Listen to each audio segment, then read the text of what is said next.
Hey everyone, how goes it? Yeah, happy May, right? In a couple of days it'll be May 4th. May the 4th be with you. Uh, hopefully someone gets that one. But yeah, how are you guys doing? I miss you. Um, it's quiet, very quiet. If you can tell, I'm actually kind of burned. It's because I've been literally walking aimlessly around outside. Trying to enjoy this beautiful weather. Did you know it's been 215 days since the last time it was yesterday's temperature? That's like two-thirds of a year. That is insane. Anyway, talking about insane, this week is where the project really begins, as I said in my last video, and in the Zoom chat that we had earlier this week. This is when the project really begins, and I really need you guys to focus, really put the effort into the project, because this is where it really gets important, right? We're talking about imperialism, and we're really like, so we're doing it step by step. The first week, as we said, was just like an introduction to the different revolutions.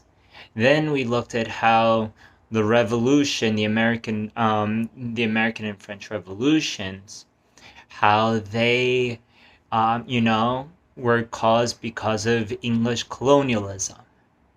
Now, what we're doing is we're really digging into what colonialism is and how America basically transformed from being that revolutionary free America from the British, and they ended up doing basically the same thing to other countries. So they go from colonialism, taking over little lands by Native Americans, then they move in through Manifest Destiny.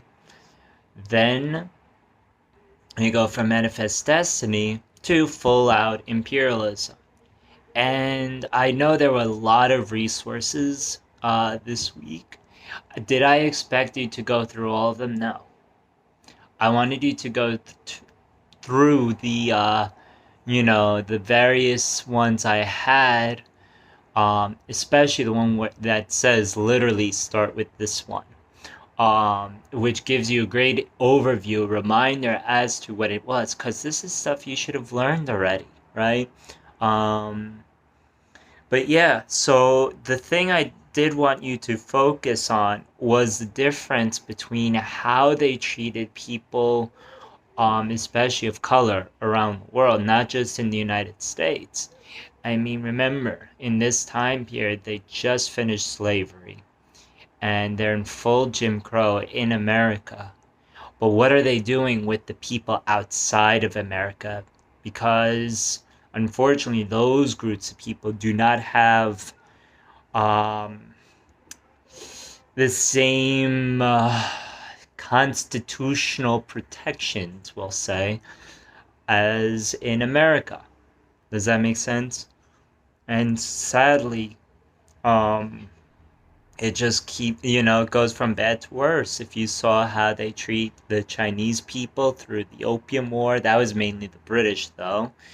Um, or how they treated, the people in India or Japan. In Japan, yes, they modernized the military, but it wasn't because of the kindness of their hearts. It's because the United States wanted more of a foothold in Asia to make sure that China trades.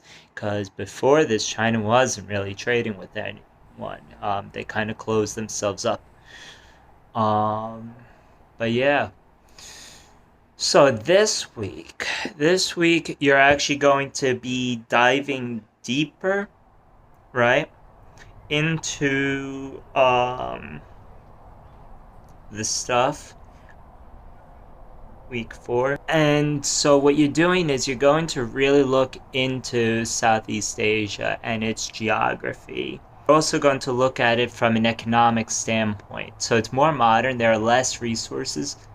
I'm also giving you time in case you didn't finish last week's part of the project. Do it this week, because this week it's much shorter.